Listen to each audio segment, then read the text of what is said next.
रुचि Upadhyay chemistry classes. आज का topic है difference between cold lime soda process and hot lime soda process. Cold and hot lime soda process के through हम क्या करते हैं, हार्ड वाटर की सॉफ्टनिंग करते हैं और ये दोनों ही प्रोसेस बहुत ही इजी प्रोसेस है। कोल्ड जो कि रूम टेम्परेचर पे होती है, तो हॉट क्या होता है जिसमें हम सुपर हीटेड स्टीम प्रोवाइड करते हैं। तो आज हम इसके बारे में ही जानेंगे कि इन दोनों में डिफरेंसेस क्या होते हैं। लेकिन इन डिफरेंसेस को भी समझने से पहले आप मेरे प्रीवियस वीडियो को जरूर देख लीजिएगा, जिसपे मैंने कोल्ड लाइम सोडा प्रोसेस के थ्रू वाटर की softening and hot lime soda process के थ्रू वाटर की सॉफ्टनिंग को समझाया हुआ है। डिस्क्रिप्शन बॉक्स में लिंक दिया हुआ है, क्लिक करके जरूर आप इस प्रोसेस को समझ लीजिए, तो आपको वैसे ही समझ में आ जाएगा कि क्या डिफरेंसेस हैं। और नहीं समझ में आता है तो आज ये वीडियो लेकर ही आई हूँ आपके सामने। आपको सिर्फ और सिर्फ मैं इसमें समझाने वाली हूँ कि क्या होते हैं इनके बीच में डिफरेंसेस। चलिए स्टार्ट करते हैं। Difference between cold lime soda process and hot lime soda process. मेरे प्रीवियस वीडियो में मैंने कोल्ड लाइम सोडा के थ्रू कैसे हम वाटर की सॉफ्टनिंग करते हैं ये समझाया है। इसके अलावा हॉट लाइम सोडा प्रोसेस के थ्रू भी कैसे सॉफ्टनिंग करते हैं ये प्रोसेस भी समझाई है। यदि आपने अभी तक ये वीडियो नहीं देखी है तो आप डिस्क्रिप्शन बॉक्स में जाइए, उसमें लिंक दिया हुआ है। आप वो लिंक पे क्लिक करके कोल्ड और हॉट लाइम सोडा प्रोसेस के थ्रू कैसे सॉफ्टनिंग करते हैं आप वो जान पाएंगे। आज हम डिस्कस करेंगे इनके बीच में डिफरेंसेस क्या है, बिकॉज कई बच्चों के वाइवा में भी पूछा जाता है कि अच्छा बताइए कोल्ड लाइम सोडा प्रोसेस में आपने क्या ऐसा प्रोसेस लगाया या आपने हॉट लाइम सोडा प्रोसेस में क्या चीज यूज नहीं किया। तो इससे बच्चे बड़े कंफ्यूज हो जाते हैं। तो चलिए थोड़ा सा आज डिस्कस कर लेते हैं। यदि एग्जाम में आ गया तो कैसे लिखना है और यदि वाइवा में आ गया तो आपको क्या आंसर देना है। तो देखिए आपके सामने दिया हुआ है cold lime soda process and hot lime soda process के बीच में डिफरेंसेस। जैसा कि हम सभी जानते हैं cold lime soda process and hot lime soda process water की हार्डनेस को सॉफ्ट करने में यूज की जाती है, ठीक है ना। तो अब इनमें डिफरेंसेस क्या है ये भी देख लेते हैं। देखिए बच्चों, कोल्ड लाइम सोडा प्रोसेस क्या होती है, थोड़ी सी स्लो प्रोसेस है। इसके कंपेयर में क्या है, hot lime soda process rapid process है। अब आप बोलेंगे मैडम ऐसा क्यों? क्योंकि बच्चों देखिए, आपको मैं सिंपल सा बोलूं कि आपको ठंडे पानी में चीनी को घोलना है और गर्म पानी में चीनी को घोलना है, तो आप बताइए किसमें बहुत जल्दी और इजिली हो जाएगा। तो आप यही बोलेंगे मैम गर्म पानी में इजिली हो जाएगा, वहां पे अपने को मिक्स करने की जरूरत नहीं पड़ेगी। जबकि ठंडे पानी में आपको कंटिन्यूसली चीनी को मिक्स करने की जरूरत पड़ेगी, तब जाके वो मिक्स हो पाएगा जल्दी से, है ना। तो यही तरीका ही है कि कोल्ड है मतलब रूम टेम्परेचर पे हो रहा है, तो ये थोड़ी सी प्रोसेस स्लो होगी। और यदि हम हीट प्रोवाइड कर रहे हैं, स्टीम दे रहे हैं, टेम्परेचर पे हो रहा है ये, तो ऐसे में क्या होगा, ये प्रोसेस फास्ट रहेगी। तो यस, फर्स्ट प्रोसेस यही है कि cold lime soda process slow process है और हॉट लाइम सोडा प्रोसेस बच्चों क्या है, रैपिड प्रोसेस है। कोल्ड लाइम सोडा प्रोसेस बच्चों देखिए रूम टेम्परेचर पे होती है, ध्यान रखिएगा इसको। जो हमारा रूम टेम्परेचर होता है 25 to 30 डिग्री सेल्सियस पे ये टेम्परेचर पे किया जाता है। लेकिन जो हॉट लाइम सोडा प्रोसेस होती है उसकी टेम्परेचर जो होती है वो होती है 94 to 100 डिग्री सेल्सियस। जो सुपर हीटेड स्टीम जैसे प्रोवाइड की जाती है उसका टेम्परेचर देख लीजिए कितना दिया हुआ है, 94 डिग्री सेल्सियस से 100 डिग्री सेल्सियस का रहता है। इसके अलावा आपको मैंने बताया था कोएगुलेंट का यूज, है ना, principle of lime soda process में मैंने बताया था कि हम लाइम यूज करते हैं, सोडा यूज करते हैं, उसके अलावा हम कोएगुलेंट भी यूज करते हैं कि इजिली जो भी हमें इनसॉल्युबल इम्प्योरिटीज मिली है वो क्या हो जाए, सेटल डाउन हो जाए, है ना। तो यहाँ पर कोएगुलेंट का यूज होता ही है किसमें, कोल्ड लाइम सोडा प्रोसेस में हमें कोएगुलेंट की जरूरत पड़ती है, क्योंकि जैसे ही हम लाइम सोडा डालते हैं तो सॉल्युबल इम्प्योरिटीज इनसॉल्युबल में कन्वर्ट होने लगती है, लेकिन उन इनसॉल्युबल प्रेसिपिटेट को नीचे सेटल डाउन करने के लिए हमें कोएगुलेंट की जरूरत पड़ती है।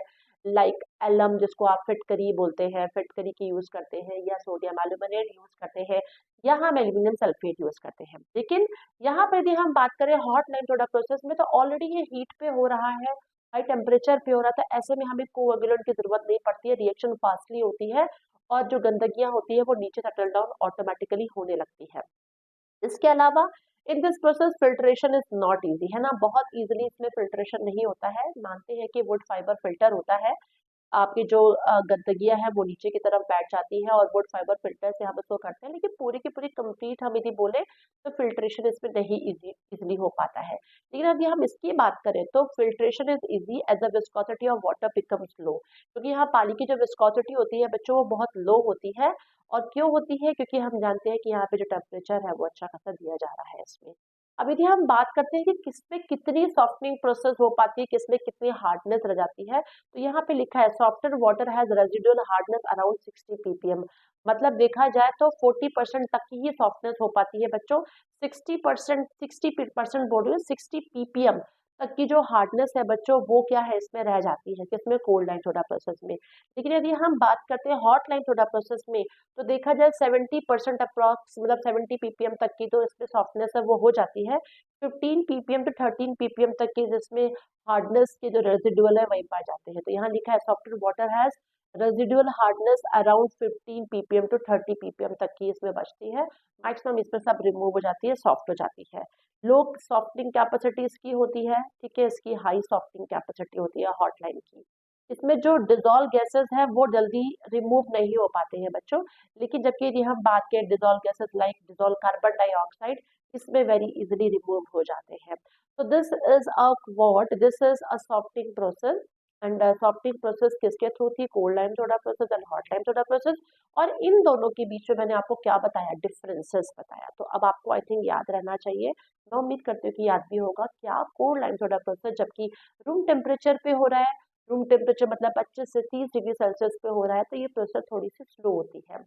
हमारा जो हॉट लाइन सोडा प्रोसेस है, ये क्या हो रहा है, इसमें एक अच्छा खासा टेम्परेचर दिया जाता है, like 94 to 8 94 to 100 sorry 94 to 100 degree Celsius का टेम्परेचर देते हैं। तो ये थोड़ी सी रैपिड प्रोसेस है। इसके अलावा कोएगुलेंट का यूज कोल्ड में जरूरी है, लेकिन हॉट में जरूरी नहीं होता है। Filtration is not easy in cold line soda process, very easy filtration is in line soda, because viscosity of water क्या होता है इसमें, इजिली लो हो जाता है। यदि हम हार्डनेस रेजिडुअल की बात करें तो 60 ppm तक की हार्डनेस रेजिडुअल रह जाती है कोल्ड लाइम सोडा प्रोसेस में, बट हॉट में 15 टू 30 तक की ही रह जाती है। 70 ppm तक की आपकी अच्छी खासी सॉफ्ट हो जाती है। लो कैपेसिटी होती है कोल्ड वाटर में, और हाई सॉफ्टिंग कैपेसिटी होती है हॉट लाइम सोडा प्रोसेस में। और जो डिजोल्व गैसेस होती है वो रिमूव नहीं हो पाती हैं बच्चों कोल्ड लाइम सोडा प्रोसेस में, लेकिन हॉट लाइम सोडा प्रोसेस के थ्रू जो हमारे डिजोल्व कार्बन डाइऑक्साइड है, डिजोल्व गैसेस है, वो क्या हो जाते हैं, इजिली रिमूव हो जाते हैं। तो ये था बच्चों छोटा सा आपके सामने मैंने डिफरेंसेस बताया, वो भी डिफरेंसेस जब मैं आपको सॉफ्टनिंग की प्रोसेस बता चुकी हूँ। तो प्रीवियस वीडियो को जरूर देख लीजिएगा, डिस्क्रिप्शन बॉक्स में लिंक दिया हुआ है। कोल्ड लाइम सोडा प्रोसेस की सॉफ्टिंग कैसे होती है सॉफ्टनर के through, and hot lime soda process कैसे होता है, ये आपको जानना जरूरी है। ये जानने के बाद फिर आप डिफरेंसेस को जरूर एक बार देख लीजिएगा, तो वेरी इजीली आपको समझ में आ जाएगा। तो मैं उम्मीद करती हूँ कि मेरा वीडियो पसंद आया होगा, तो लाइक कर दीजिए।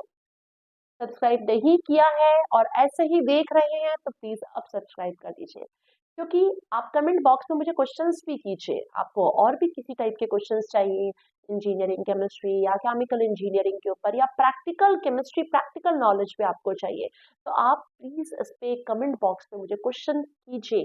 कमेंट बॉक्स में क्वेश्चन देंगे तो मैं जरूर आपके लिए वीडियोस बनाऊंगी। और अच्छे तरीके से नहीं समझ में आता है तो आपको मैं व्हाइट बोर्ड में भी और अच्छे तरीके से ड्रॉ करके भी समझा दूंगी। तो अब टाइम है बेल आइकॉन को क्लिक करके भी रखने का, कि मेरे नेक्स्ट वीडियो का नोटिफिकेशन भी आपको right time. Thanks for watching this, bye bye.